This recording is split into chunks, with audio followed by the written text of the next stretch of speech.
Hey guys, it's MENACE and I'm going to react to a video which is Prime Randy Orton was a menace by wrestler GIF.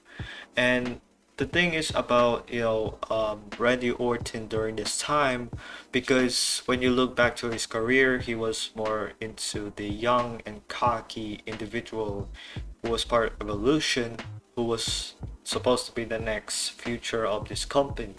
And the thing is about Randy Orton, as he progresses, on his own without evolution, he was still the same person. Like, arrogant. He was considered to be, cocky in a way, and he doesn't give a damn about anyone. But the moment that he turns himself into a legend killer that ended up becoming the Viper Apex Predator, the one that is like bald headed back in 2009, or somewhere it began like 2007 and then 8 and 9. It's like it was the best Randy Orton we have, because the amount of part of him being a villain in that way is really what a villain that WWE needs in order for John Cena to face him and other certain wrestlers.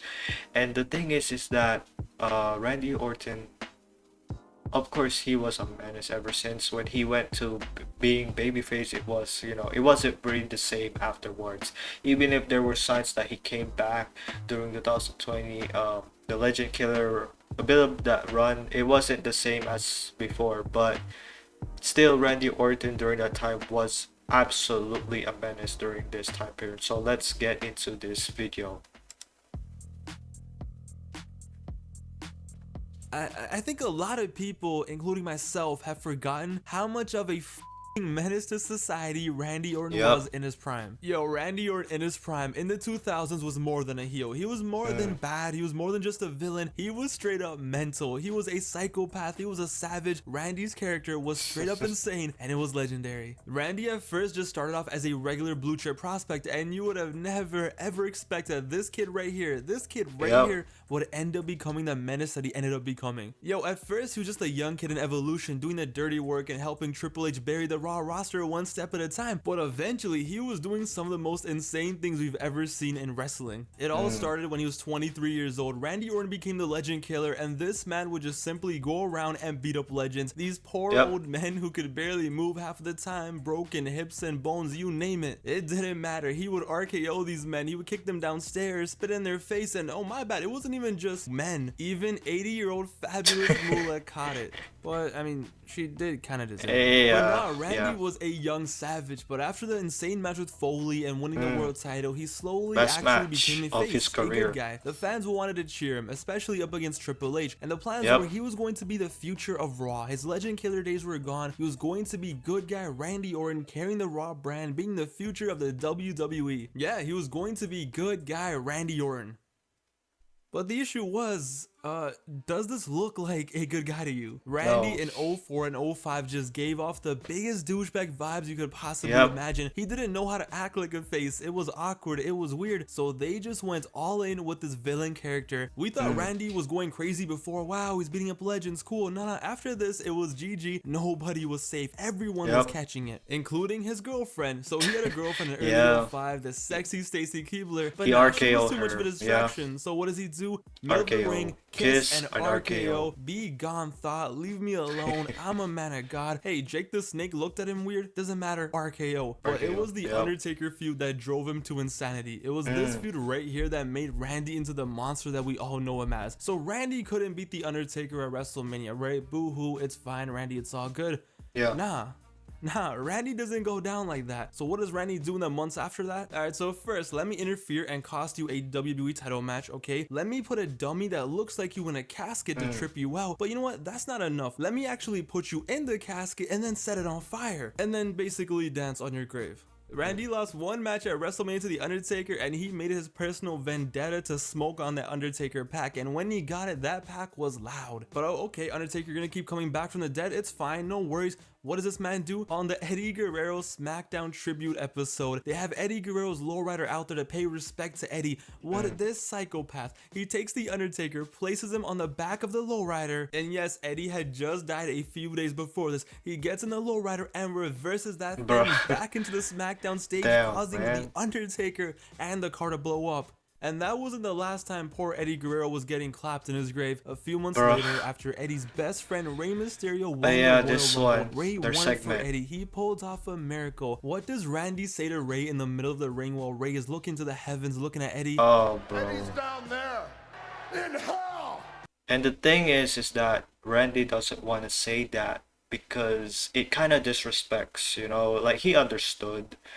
The thing is that Vince just wanted him to say it because it's like it's gonna give him more heat and it makes sense for a heel standpoint, but it was really diabolical. I think Vince should understand that, you know, in respect for Eddie, you know, he doesn't have to let Randy say that. This man had officially lost it. And how Yeah. can we forget about the tag team of Rated RKO? This was a tag team match made in hell. You take Edge, that slimy, disgusting piece of shit, and then you take Randy Orton, the man with no morals, no respect, and together they They were straight up perfect for each animals. other, to But be after honest. all those shenanigans in 04, 05, 06, 07 was the year where Randy Orton changed once again. Yep. And this time he went from the Legend Killer to the Viper. And no, don't worry, it's fine. He still killed legends. You know, he beat up Sergeant Slaughter, Jerry the King Lawler, you know, casually slapped Cody Rhodes' dad in front of him, Damn. and then proceeded to beat his ass on pay-per-view. Don't worry, he still did that. But when he became the Viper, that's when he introduced a new finisher to his arsenal. And ladies and gentlemen, this is one of the most vicious finishers of all time. This was a move that every single kid who was watching at the time wanted to do so bad, but they were always scared that they were probably gonna kill their friend if they did it. This The was the pump move kick. that simply meant lights out. There was no kicking out of this. Yeah. The punt. Punt. Randy Orton's punt kick was on another level. This move was actually scary, okay? When he used to hit someone with this, you thought they were dead. Bro, what Yeah. a move. Normal wrestlers had like normal moves, right? Like standard wrestling moves. Randy was like, nah, I'ma just start kicking mother Canuckers in the head. What are you gonna do about it? Once Randy It's- started doing the punt, he it's started actually doing things that were a just straight up dangerous move. evil. First, he was feuding with John Cena, right? This man handcuffed Cena to the ropes and then spent like 10 minutes just casually beating up John Cena's Bruh. dad in the middle of the ring. Yeah, it This makes sense. 56-year-old man just casually getting his ass kicked while his son watches. And it didn't stop there. No. Did I mention that Yeah, on he another punk episode kicked of his Raw, dad, Randy Orton bruh. just grabbed Cena's dad from the crowd, threw him over, and just boom, punted him in the head. Like, yo, Edge slapped Cena's dad, and we were all like, oh my god, how could he do that? That's so disrespectful. Randy was like, yo, I'm gonna send this man to heaven. Randy got the WWE Championship in late 07 and he dominated, okay? The Remember Age of when Orton, ISIS was yeah. running that one summer? Well, Randy Orton was basically running the winter of 07 and the spring of 08. Yo, Triple H, light work. He clapped him so hard, he was bleeding so much that you think he Yep. needed a blood transfusion. A feud with Jeff Hardy? Well, when he's in the ring, let me just take his brother and hold him hostage backstage and punt him. Fam, at this point, Randy Orton basically was a terrorist. Yo, Randy had a match with John Cena at No Way Out 2008, and this annoyed me so much. So they were both in the middle of the ring. They had been wrestling for like 15 minutes. It was a solid match, and it's like, okay, they're face to face. It's about to go down. Randy is gonna get beat up. Cena's gonna take back his championship, and you're ready. You're anticipating and you're hyped. But Randy slaps the referee, and everyone's like, wait, what? Why did he slap the referee? What happened? But then the referee disqualifies Randy Orton, and Randy just runs away with the title. This To be honest, it was like I understand they're trying to build up this rivalry, but it wouldn't make any sense. Till this day, we don't have. Well, this is basically Cena's last farewell tour. We never had the chance to see Randy Orton versus John Cena at WrestleMania. So what did they do? Basically, when Cena won the Rumble at that year, he decided, you know what, I'm gonna challenge Randy Orton for the championship on No Way Out instead of WrestleMania. So you basically had a match that determines the elimination chamber of whoever wins in the Raw side can challenge the champion, and it was Triple H who won. So instead, during WrestleMania 24, it became Randy Orton the champion versus Triple H and John Cena. So it's basically like, you know, you basically have Cena and Orton, but you added Triple H to the mix, which it doesn't make any sense, I guess. Or, but it was a okay match between those three. But still, I felt like we just robbed an opportunity to see Orton versus Cena at WrestleMania, but it is what it is, man. Man purposely got himself disqualified in a championship match to stay Yeah. champion on a pay-per-view. But yeah, man, all those things were wild, all those shenanigans and moments that were insane. Randy Orton finally reached his final form, his peak of being a menace, when he shaved his head, and I don't know what kind of razor this man was doing. I don't know what kind of deadly skin fade he was getting, but he got his head shaved. He grabbed Cody No Rhodes, emotions. he grabbed Ted DiBiase Jr., he Just created legacy, straight and up. he went after Just the no McMahons. emotions. I'm Shave telling you, bald, man, man. this was Super Saiyan Randy Orton right here. So his feud with the McMahon starts off pretty chill at first, okay? He's with Stephanie, he's insulting her, and every week he just goes above and beyond. But slowly it becomes him straight up tormenting Steph. He eventually is like, oh, you're useless,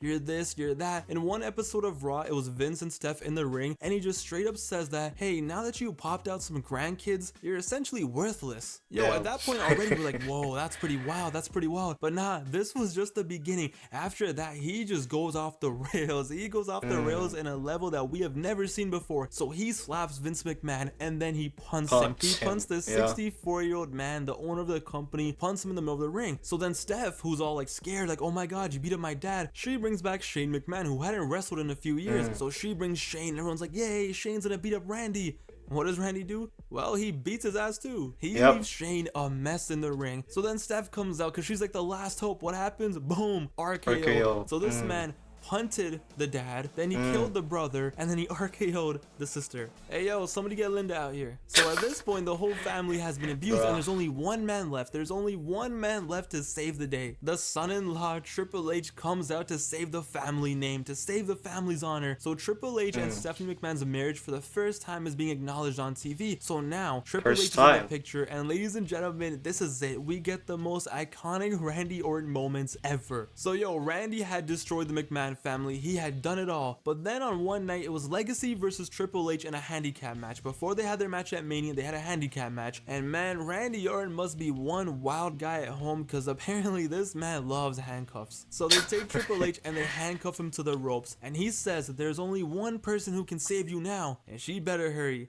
So Orton grabs a sledgehammer and he is about to wild out. But Stephanie McMahon, she runs out there, she's crying, she's running, and she begs them to stop, just pleading and begging. And Randy Orton, at his peak, in his prime, at his absolute best, he grabs her with Triple H handcuffed and begging him to stop having to watch this.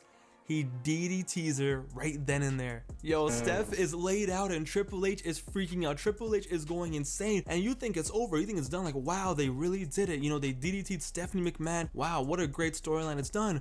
But nah, we were just beginning, because Triple H is about to cry, okay? He is tripping, he's about to cry, but Randy is smiling. So he gets a sledgehammer and he's about to do this. He's about to catch a body. But he puts it down. He's like, you know what? I got a better idea. So with Triple H, with tears in his eyes, handcuffed to the ring, he is forced to watch this. He is forced to watch one of the most iconic Raw moments in history, in my opinion. Something that had the entire playground going crazy the next day. Randy Orton, smiling, looking at Triple H, kisses Stephanie McMahon. Fam, this was insane. This was one of those things that felt surreal. Like, how was this happening? How is this possible? This was in the PG era. This was 2009, but it felt so. Yep, it was one of the best build-ups for WrestleMania 25. The match wasn't, what it used to be, but the thing is that the build-up was really good. It was considered to be one of the top storylines leading up to that Mania 25 between these two. So it was really, really damn good. So surreal. And then Randy just grabs a sledgehammer and boom, bangs in Triple H and walks away, just leaving Triple H and his wife just lying there. And as the year went on, whether he won or lost, it didn't matter. 09 was a year where he was in his final form, where he wasn't even a wrestler anymore. At this point, he was just there to wild out, destroy families, and end careers. Look no further than the stuff that he did to John Cena in 2009. Back in 07, like we mentioned, he already beat up his dad and destroyed him, RKO'd him, all that stuff. But that wasn't enough. No, that was not enough. In 09, he was the ultimate supervillain, so we had to step it up. So in an I Quit match against John Cena at Breaking Point 2009, wait, first of all, this wasn't even a match, my bad. This wasn't even a fight either. This was something that honestly probably isn't even allowed on YouTube. Yo, Randy beat Cena's ass for a solid 25 minutes before, Super Cena's powers kicked in. But he put out the handcuffs once again and he cuffed him and he just started. Yeah, I watched this type of match where basically Randy Orton punishes Cena, man. He tortured him using the Singapore canes or those candlesticks, if that's what they call. And yeah, he basically let Cena's gut, having those type of, if I'm not mistaken, left marks of those, sticks. It was crazy, man. The fact that, Cena got handcuffed, this match was basically I quit. So it was really, one of those things that they push Cena to the limit, but we already know who won. So yeah. Clapping him. He beat Cena's ass so bad that honestly it was kind of disturbing. Yo, he knocked him out and he was dragging his body like he was playing a hitman. But yeah, this man tied up Cena to the post and he tortured him. He actually tortured him. He would have waterboarded him if he could have. He got the kendo sticks and he started just wiling out. He was like a man possessed. The chair shots, the kendos, and yo, trust me, I have never heard John Cena cry like that like he did in this match. But how could we forget Bragging Rights 2009? After destroying families, beating up dads, and destroying legends, he had to take it to the next level. What was... He didn't add Hell in the Cell, though, because Breaking Point, Cena won the match. But Hell in the Cell, he didn't add the way that before he beat Cena with the pump kick, he basically choked him out so that Cena, going to pass out for a bit until he sets up with the punt. And yeah, that's how Randy got his championship back. But Bragging Rights was, I'll let Wrestling Gifts going to discuss about this. The next big thing he could do. How about murdering someone? It was Cena versus Randy in an Iron Man match for 1 hour. It was 1 hour of Randy Orton just being a straight up menace. So they're fighting and Randy slams John Cena's head into the pyro control thingy and the pyro went off. And I swear to God, Randy looked like a caveman who had just discovered fire for the first time. So first he grabs John Cena and just throws him into the lights, trying to blow him up with the lights. But that wasn't enough. You know what? It didn't do enough damage. He needed more fire, more sparks. It wasn't enough.